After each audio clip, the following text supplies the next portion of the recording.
کیا کبھی ایسا ہوا ہے کہ آپ نے آنکھیں بند کی اور اپنے آپ کو جنت البقیع کے سناٹے میں کھڑا پایا ہو؟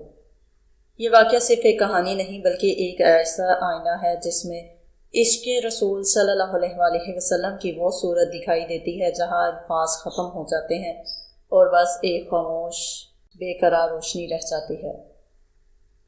ایک بزرگ جناب سید عرفان احمد شاہ صاحب مدینہ منورہ کی اپنی ایک اور یاترا کے بارے میں لکھتے ہیں۔ وہ فرماتے ہیں کہ مجھے زندگی میں کئی بار حاضری کی سعادت ملی، لیکن ایک مرتبہ کا واقعہ ایسا ہے کہ روح کے تاروں کو جھنجھوڑ کر رکھ دے گا۔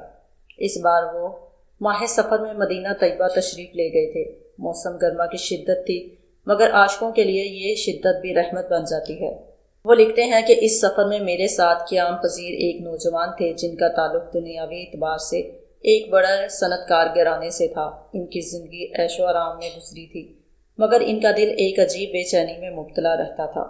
وہ کہتے تھے، شاہ صاحب میرے پاس سب کچھ ہے مگر سکون نہیں۔ میں نے مسکرا کر کہا، بیٹا سکون تو صرف اس در پر ملتا ہے جہاں سرکار دو عالم صلی اللہ علیہ وآلہ وسلم کا آستانہ ہے۔ ہمارا ٹھکانہ باب جبرائیل کے قریب تھا، وہیں سے ملحق ایک چھوٹی سی مسجد میں ہم اکثر نوافل پڑھے جایا کرتے تھے۔ ایک رات عشاء کے بعد ہم مسجد میں بیٹھے اللہ کے حضور گڑ گڑا رہے تھے۔ اچانک میری نظر مسجد کے ایک کونے پر پڑی۔ وہاں بہت بوڑھی سی، کمزور اور لاغر سی ایک کالی بلی بیٹھی تھی۔ اس کی کھال پر کئی نشان تھے اور اس کی ایک ٹانگ بھی ٹوٹی ہوئی تھی۔ وہ نہایت خاموشی سے بیٹھی تھی، لیکن اس کی پھیکی پڑتی آنکھوں میں ایک عجیب سی چمک تھی۔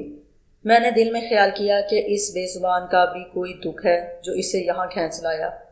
میں نے اس نوجوان سے کہا کہ دیکھو یہ بھی سرکار کے در کی بیکاری ہے۔ نوجوان نے اپنی جیب سے کھجور نکال کر اس کے آگے رکھ دی۔ بلی نے کھجور کی طرف دیکھا، پھر ہماری طرف دیکھا اور پھر اس نے سر جھکا کر کھجور کو چھوا بھی نہیں۔ ہمیں بڑی حیرت ہوئی۔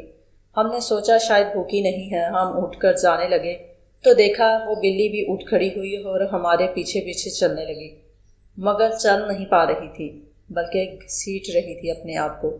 جب ہم رکے تو وہ بھی رک گئی، جب ہم چلے تو وہ بھی چل پڑی۔ اس کی آنکھیں مسلسل روضہ مبارک کی سبز گنبد کی طرف اٹھی ہوئی تھیں۔ اگلی صبح جب فجر کی نماز کے لیے ہم مسجد نبوی صلی اللہ علیہ وآلہ وسلم پہنچے تو وہ بلی بالکل اسی جگہ بیٹھی ملی جہاں رات کو چھوڑی تھی۔ اس نے رات بھر وہاں سے ہلنے کا نام نہیں لیا تھا۔ اس نوجوان کا دل بھر آیا۔ وہ کہنے لگا، شاہ صاحب یہ تو معمولی بلی نہیں ہے، اس کی آنکھوں میں کچھ اور ہی نور ہے۔ اب ہم نے اس کا باقاعدہ خیال رکھنا شروع کر دیا۔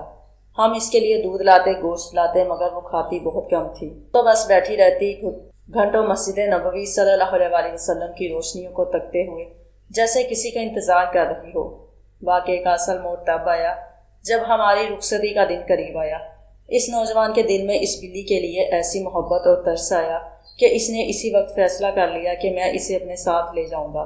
اس نے کہا، میرے گھر میں باغ ہے، نوکر چاکر ہے، یہ وہاں آرام سے رہے گی، میں اس کا بہترین علاج کرواؤں گا۔ اس نے سعودیہ سے اجازت لینے کی ٹھان لی اور اپنے ملک میں ویٹرنری ڈاکٹروں سے رابطے شروع کر دیے۔ تب ایک ایسا معجزہ رونما ہوا جس نے میری روح کو ہلا کر رکھ دیا۔ جس دن ہم نے روانگی سے پہلے الوداعی سلام پیش کرنا تھا، اس نوجوان نے بلی کو گود میں اٹھایا ہوا تھا تاکہ اسے پنجرے میں لے جائے۔ وہ بلی اس کی گود میں بالکل ڈھیلی پڑ گئی، اس کی آنکھیں بند تھیں اور وہ بے حس و حرکت تھی۔ ہم گھبرا گئے کہ کہیں مر تو نہیں گئی۔ ہم نے سلام کے لیے جاتے ہوئے دل ہی دل میں دعا کی، یا اللہ اس زبان کی حفاظت فرما۔ جب ہم باب سلام سے نکلے اور سامان اٹھانے اپنے کمرے کی طرف بڑھے تو راستے میں وہ نوجوان جو بلی کو ایک کمبل میں لپیٹے ہوئے تھا یکدم زمین پر بیٹھ گیا۔ اس کا چہرہ زرد ہو گیا اور اس نے مجھے پکارا، شاہ صاحب میری نبض پکڑے، میرا دل بند ہو رہا ہے۔ میں گھبرا کر اس کے قریب ہوا۔ اس کا چہرہ پسینے سے شرابور تھا۔ میں نے پوچھا، کیا ہوا؟ وہ ہکلانے لگا، اس کی آواز لرز رہی تھی۔ شاہ صاحب ابھی جب میں روضہ مبارک کے سامنے کھڑا تھا میری آنکھیں بند ہوئیں اور میں نے دیکھا کہ یہ بلی نہیں ہے۔ میں نے چونک کر پوچھا، کیا مطلب؟ اس نے کہا، خواب میں دیکھا کہ یہ بلی اٹھی اور ایک نورانی راستے پر چلتی ہوئی جنت البقیع کے اندر چلی گئی۔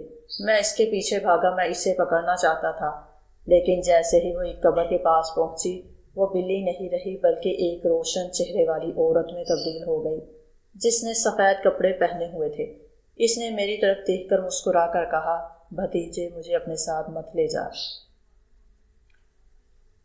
یہ سن کر میرے ہوش اڑ گئے۔ اس نوجوان نے بتایا کہ اس نے خواب میں پوچھا تم کون ہو؟ تو اس عورت نے جواب دیا میں فلاں بنت فلاں ہوں، مدینہ کی رہنے والی تھی۔ 30 سال پہلے میں نے ایک ایسا گناہ کر دیا جس نے میری زندگی کو جہنم بنا دیا۔ میں توبہ کرتے کرتے تھک گئی مگر دل کو سکون نہ ملا۔ پھر میں نے بارگاہ رسالت صلی اللہ علیہ وسلم میں عرض کی یا رسول اللہ، اگر میری بخشش نہیں ہو سکتی تو مجھے کوئی ایسی صورت دے دیجیے کہ میں مرتے دم تک آپ کے دروازے کی خاک سانتی رہوں، کسی بھی حال میں، چاہے انسان نہ رہوں، جانور بن کر ہی صحیح۔ وہ نوجوان سسکیاں لے لے کر روتے ہوئے بتا رہا تھا۔ اس عورت نے کہا میری دعا قبول ہو گئی اور میں اگلے جنم میں اسی بلی کی شکل میں اس در پر پہنچ گئی۔ میں 30 سال سے یہاں ہوں، میرا جسم بوڑھا ہو گیا، میری ٹانگیں ٹوٹ گئی، لوگ مجھے لاتے مارتے ہیں مگر مجھے پرواہ نہیں۔ میں مرنا نہیں چاہتی تھی، میں تو بس اس گنبد خضرا کو دیکھتے دیکھتے اپنی سانسیں پوری کرنا چاہتی ہوں۔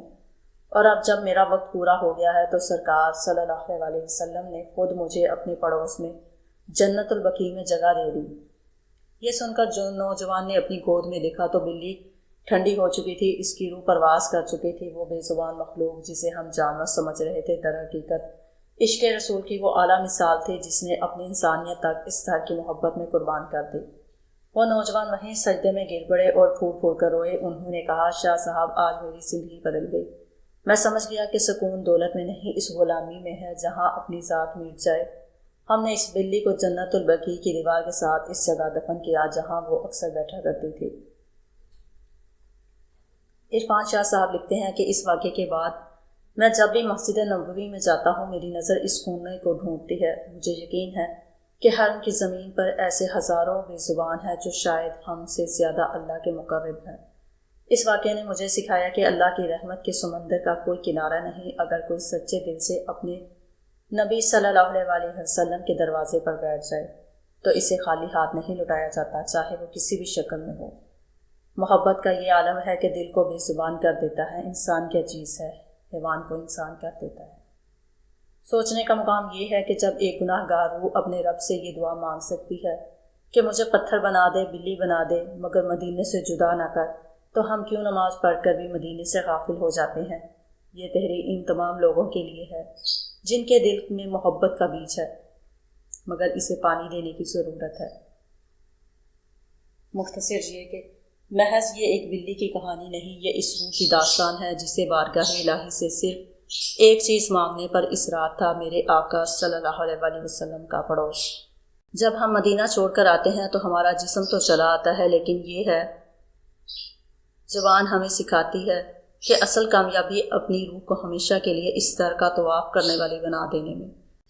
اگر آپ یہاں تک پہنچے ہیں تو اس کا مطلب ہے کہ آپ کے دل میں بھی مدینے کی محبت تڑپ رہی ہے۔ اگر ویڈیو آپ کو اچھی لگے تو اسے ضرور لائک کریں اور زیادہ سے زیادہ شیئر کریں، اور اگر آپ نے ابھی تک چینل کو سبسکرائب نہیں کیا تو آپ سے ریکویسٹ ہے کہ چینل کو بھی سبسکرائب کر لیں اور ساتھ میں بیل آئیکن کو بھی پریس کریں تاکہ آپ کو ایسی مزید ایمان افروز واقعات سے بھرپور ویڈیوز وقتاً فوقتاً ملتی رہیں۔